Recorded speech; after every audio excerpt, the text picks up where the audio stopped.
स्वागत है दोस्तों आपका अपने YouTube चैनल में। आज हम डिस्कस करने वाले हैं SBI के नोटिफिकेशन के बारे में।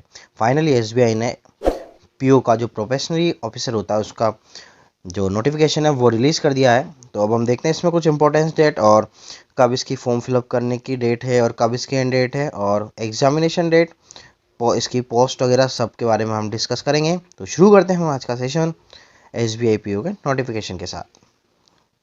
तो यहाँ पे हम देखते हैं कि सबसे पहले जो इसकी ऑनलाइन रजिस्ट्रेशन की डेट है, एप्लीकेशन की पेमेंट और फीस की डेट है, वो दी हुई है 14/11/2020 से 4/12/2020, यानी कि 14 नवंबर 2020 से लेकर के आपको 4 दिसंबर 2020 के बीच में अप्लाई करना है। अब हम आगे चलते हैं, यहाँ पे देखते हैं और सारी डेट्स यहाँ पे हम देख लेते हैं। यहाँ पे लिखा हुआ है कि ऑनलाइन जो डेट्स है वो है सबसे पहले 14/11/2020 से 4/12/2020 के बीच में, और पेमेंट की डेट भी 14 नवंबर 2020 से 4 दिसंबर 2020 के बीच में। और जो आपका कॉल लेटर है प्रिम्स का वो डाउनलोड होगा थर्ड वीक ऑफ दिसंबर 2020 में। और ऑनलाइन प्रिम्स का जो एग्जामिनेशन होगा वो यहाँ पे लिखा हुआ है 31 दिसंबर 2020 एंड 2nd, 4th, 5th जनवरी 2021 में, यानी कि 31 दिसंबर 2020, 2, 4, 5 जनवरी 2021 में आपका प्रिम्स होगा। इसके बाद में आगे चलते हैं तो यहाँ पे लिखा हुआ है declaration of result of prelims date, तो लिखा हुआ है थर्ड वीक ऑफ जनवरी 2021। आगे लिखा हुआ है download of mains call letter, जो मेंस का है वो लिखा हुआ है थर्ड वीक ऑफ जनवरी 2021, यानी कि जो रिजल्ट की डेट है उसी के ही आसपास ये भी आ जाएगा इसका प्रिम्स मेंस का एग्जाम कॉल लेटर। फिर आगे लिखा हुआ है जो फेज सेकंड का जो ऑनलाइन मेंस एग्जाम होगा वो होगा आपका 29th ऑफ जनवरी। आगे है declaration of result of mains examination, तो वो है 3rd, 4th week of February. आगे लिखा हुआ है फेज के बाद में जो भी क्वालिफाई होंगे सेकेंड राउंड में उनके लिए फेज 3 होगा, तो उनको फेज 3 का जो एडमिट कार्ड है वो 3rd, 4th वीक में डाउनलोड करना है। उसके बाद में फेज 3 जो इंटरव्यू और ग्रुप एक्सरसाइज होती है वो फेब या मार्च 2021 में है, और जो फाइनल डिक्लेरेशन है वो लास्ट वीक ऑफ मार्च 2021 में है। तो हमने देखा इसके 3 फेज होंगे। पहला फेज तो इसका प्रिम्स एग्जाम, यहाँ पे लिखा हुआ है फेज फर्स्ट है हमारे पास प्रिम्स फेज, और जो फेज सेकेंड है वो मेंस एग्जाम, फेज 3 है हमारे पास इंटरव्यू। तो जो इसका पेपर है वो 3 फेज में होगा। अब हम इसकी बात करते हैं वैकेंसीज के बारे में। तो यहाँ पे जो वैकेंसीज है वो देखते हैं सबसे पहले हम।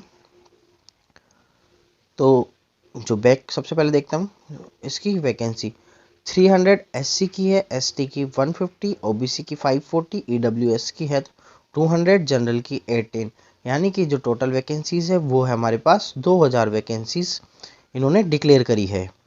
और इसमें जो एलिजिबिलिटी क्राइटेरिया है वो है हमारे पास ग्रेजुएशन, और जो ग्रेजुएशन उन्होंने मांगा है वो 31/12/2020 तक का मांगा है। अब हम इसमें थोड़ा और आगे देख लेते हैं और एज के बारे में हम अब बात कर लेते हैं इसका। तो जिसकी एज दी हुई है एज लिमिट एज ऑन 1/4/2020 के लिए इन्होंने बोला है कि आपकी जो एज है 21 ईयर्स से तो कम नहीं होनी चाहिए और 30 ईयर्स से ऊपर नहीं होनी चाहिए 1/4/2020 तक। तो ये जनरल कैटेगरी की है। बाकी जो रिजर्वेशंस है वो यहाँ पे लिखे हुए हैं, जैसे SC ST के लिए 5 year, other backward classes non creamy layer के लिए 3 ईयर्स, और पर्सन विद बेंचमार्क डिसेबिलिटीज़ के लिए दिया हुआ है यहाँ पर। अब हम बात कर लेते हैं यहाँ पे हमारे सिलेक्शन प्रोसीजर के बारे में। तो हमने देखा था कि हमारा जो सिलेक्शन प्रोसीजर वो 3 फेज में होगा। सबसे पहले तो है हमारे पास फेज फर्स्ट, फिर आएगा हमारे पास फेज सेकेंड, फिर आएगा हमारे पास फेज थर्ड। फेज फर्स्ट है हमारे पास प्री, फेज सेकेंड हमारे पास मेंस, एंड फेज जो थर्ड होगा वो होगा हमारे पास इंटरव्यू। फेज थर्ड है हमारे पास इंटरव्यू। तो हम तीनों फेज के बारे में देख लेते हैं कि तीनों फेज में क्या क्या आने वाला है। तो सबसे पहले बात करते हैं हम फेज फर्स्ट में। फेज फर्स्ट है हमारा प्रीम्स एग्जाम। तो प्रीम्स एग्जाम के लिए हमारे पास ऑब्जेक्टिव टेस्ट होगा 100 मार्क्स का 100 क्वेश्चन के लिए। तो इसमें जो फर्स्ट होगा वो आएगा इंग्लिश लैंग्वेज, सेकंड आएगा क्वांटिटी एप्टीट्यूड, थर्ड आएगा हमारे पास रीजनिंग एबिलिटी। और जो इंग्लिश होगा उसके लिए होगा हमारे पास 30 क्वेश्चंस, मैथ्स के लिए और जो क्वांटिटी एप्टीट्यूड होगा उसके लिए 35 क्वेश्चंस, और रीजनिंग के लिए होगा 35 क्वेश्चंस। ओवरऑल हो गए हमारे पास 100 क्वेश्चंस। टोटल मैक्सिमम मार्क्स होगा 100, और तीनों जो सेक्शंस हैं उनके लिए हमारे पास स्लॉट टाइमिंग भी डिसाइडेड है 20-20 मिनट्स तीनों के लिए। अब हम बात करते हैं आगे की कि जो selection criteria for mains examinations, जो इसमें कैटेगरी वाइज मेरिट लिस्ट जो बनेगी उसके अंदर वो जो सेकंड राउंड है उसमें लेंगे 10 टाइम्स, यानी कि 2000 जो हमारे पास वैकेंसीज है इसका 10 टाइम्स वो मेंस के लिए क्वालिफाई करेंगे। अब हम बात करते हैं हमारे मेंस एग्जाम के लिए जो भी क्वालिफाई होंगे 10 टाइम्स वो इसमें आएंगे। तो इसका भी ऑब्जेक्टिव एग्जाम होगा और 3 हार्ट्स का इसका एग्जाम है। 4 सेक्शन होंगे 200 मार्क्स के। पहला होगा हमारे पास रीजनिंग कंप्यूटर, 45 क्वेश्चन आएंगे 60 मार्क्स के। 45 क्वेश्चन आएंगे हमारे पास 60 मार्क्स के और जो इसकी टाइमिंग होगी वो होगी हमारे पास 60 मिनट्स। सेकेंड है हमारे पास डेटा एनालिसिस एंड इंटरप्रिटेशन, तो इसके होंगे हमारे पास 35 क्वेश्चन, 60 मैक्सिमम मार्क्स और 45 मिनट्स का ये पेपर इसका रहेगा स्लॉट। थर्ड है हमारे पास general economy and banking awareness, 40 question 40 marks का और इसके लिए रहेगा हमारे पास 35 मिनट्स। नेक्स्ट आएगा हमारे पास इंग्लिश लैंग्वेज, उसके 35 क्वेश्चन आएंगे 40 मार्क्स के और इसका जो टाइमिंग होगा स्लॉट वो होगा 40 मिनट्स। ओवरऑल 35 क्वेश्चंस होंगे हमारे पास और जो मैक्सिमम मार्क्स होंगे 200 और जिसकी टाइमिंग होगी हमारे पास 3 आवर्स। अब बात करते हैं इसमें हमारा एक और पेपर होगा वो होगा हमारे पास डिस्क्रिप्टिव। पहला तो हो गया हमारे पास ऑब्जेक्टिव, इसमें होता है हमारे पास डिस्क्रिप्टिव। 2 पेपर होंगे। जो डिस्क्रिप्टिव होगा वो होगा the duration of descriptive test is 30 minutes, जो वो होगा हमारे पास 30 मिनट्स का। It will be a test of English language, letter writing and essay with 2 questions for total 50 marks. इसके बाद में जो डिस्क्रिप्टिव टेस्ट होगा और जो हमारा मेंस एग्जाम कंप्लीट होगा उसके बाद में जो इसका रिजल्ट आएगा उसमें हमारे जो भी कट ऑफ क्वालिफाई होगी उसके हमें जो नंबर ऑफ वैकेंसीज है उसके 3 टाइम्स अप्रोक्स हमें ये लोग उसका मेंस में लेंगे।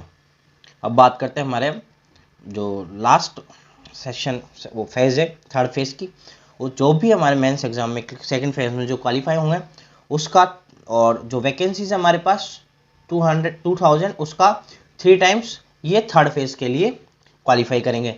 तो 3rd फेज जो होगा वो होगा हमारे पास इंटरव्यू राउंड।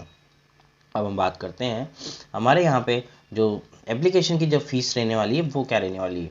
जो एप्लीकेशन की फीस रहने वाली है जनरल कैटेगरी के लिए रहेगी 750 और जो जनरल ओबीसी के लिए 750 और SC/ST के लिए नील। और यहाँ पे जो नंबर्स ऑफ चांसेस है वो जनरल ईडब्ल्यूएस के लिए 4 चांसेस है, जनरल ईडब्ल्यूएस जो पीडब्ल्यूडी में आते हैं उनके लिए 7, ओबीसी के लिए 7 और ओबीसी पीडब्ल्यूडी के लिए 7 और SC/ST जो पीडब्ल्यूडी में आते हैं उनके लिए और SC/ST के लिए नो रिस्ट्रिक्शंस। और अब यहाँ पे आगे आता है हाउ टू अप्लाई, आप फॉर्म कैसे फिलअप करें। तो आप इसके लिए हमारे डिस्क्रिप्शन बॉक्स में जाकर के लिंक पे क्लिक करें और नोटिफिकेशन डाउनलोड करके इसको जो प्रोसीजर है इसका फॉर्म फिलअप करने का आप एक बार उसको देख लें कि इसमें किस तरीके से फोटो और सिग्नेचर की ज़रूरत पड़ेगी और इसका एग्जामिनेशन और बायोमेट्रिक वगैरह सारा इसमें लिखा हुआ है। तो आप हमारे डिस्क्रिप्शन बॉक्स में जा करके नोटिफिकेशन डाउनलोड कर लें और यहाँ पे सेंटर्स की जानकारी भी दी हुई है पूरी। यहाँ पे टोटल 45 के बारे में जानकारी दी हुई है तो आप इसको जा करके देख सकते हैं। धन्यवाद।